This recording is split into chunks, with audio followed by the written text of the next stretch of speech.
மதுரை அருகே முன்விரோதம் காரணமாக ஜாமீனில் வெளியே வந்த இளைஞர் வெட்டி கொலை செய்யப்பட்ட சம்பவத்தால் பதற்றமான சூழல் நிலவியது. கொலை வழக்கில் கைதாகி சிறை சென்று திரும்பியவரை பழி தீர்த்த கும்பல் பூண்டோடு சிக்குமா?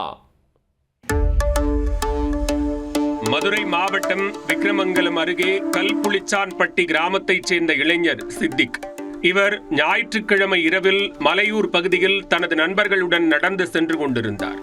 அப்போது அரிவாள், கத்தி உள்ளிட்ட ஆயுதங்களுடன் வந்த மர்ம நபர்கள் அவர்களை வழிமறித்துள்ளனர். அதை கண்டு அதிர்ச்சி அடைந்த சித்திக் மற்றும் அவரது நண்பர்கள் தப்பியோட முயற்சித்துள்ளனர். அதற்குள் சுத்து போட்ட மர்ம நபர்கள் தாங்கள் வைத்திருந்த பயங்கர ஆயுதங்களால் சித்திக்கின் தலை, கை, கால்களில் சரமாரியாக வெட்டியுள்ளனர். அதை தடுக்க வந்த நண்பர்களையும் சரமாரியாக வெட்டிவிட்டு தப்பியோடியுள்ளனர். கொலைவெறி தாக்குதலில் படுகாயமடைந்த சித்திக் நிகழ்விடத்திலேயே பரிதாபமாக உயிரிழந்தார். அவரது நண்பர்கள் இருவரும் காயங்களுடன் உயிர் தப்பினர். தகவல் அறிந்து விரைந்து வந்த விக்கிரமங்கலம் போலீசார் சித்திக்கின் உடலை கைப்பற்றி உடற்கூராய்வுக்காக மதுரை ராஜாஜி அரசு மருத்துவமனைக்கு அனுப்பி வைத்தனர். இந்த சம்பவம் குறித்து வழக்கு பதிவு செய்த போலீசார் விசாரணை மேற்கொண்டனர். முன்விரோதம் காரணமாக இந்த கொலை நிகழ்ந்திருக்கலாம் என கூறப்படுகிறது.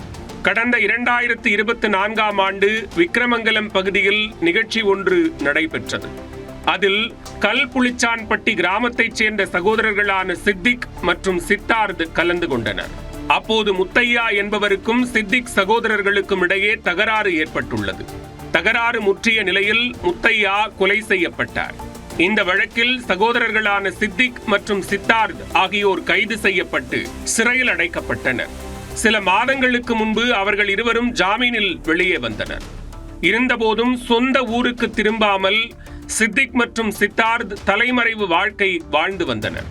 இந்த சூழலில்தான் சித்திக் தனது நண்பர்களுடன் சென்றபோது மர்ம நபர்களால் வெட்டி கொலை செய்யப்பட்டுள்ளார்.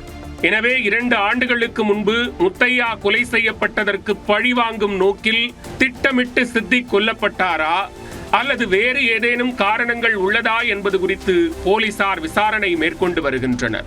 மேலும் சம்பவ இடத்தில் உள்ள சிசிடிவி கேமரா காட்சிகளை ஆய்வு செய்து கொலையாளிகளை பிடிக்க தேடுதல் வேட்டையில் இறங்கினர். கொலை வழக்கில் சிறை சென்று ஜாமீனில் வெளியே வந்த இளைஞர் கொடூரமாக வெட்டி கொலை செய்யப்பட்டதால் கல்புளிச்சான்பட்டியில் பதற்றமான சூழல் நிலவியுள்ளது.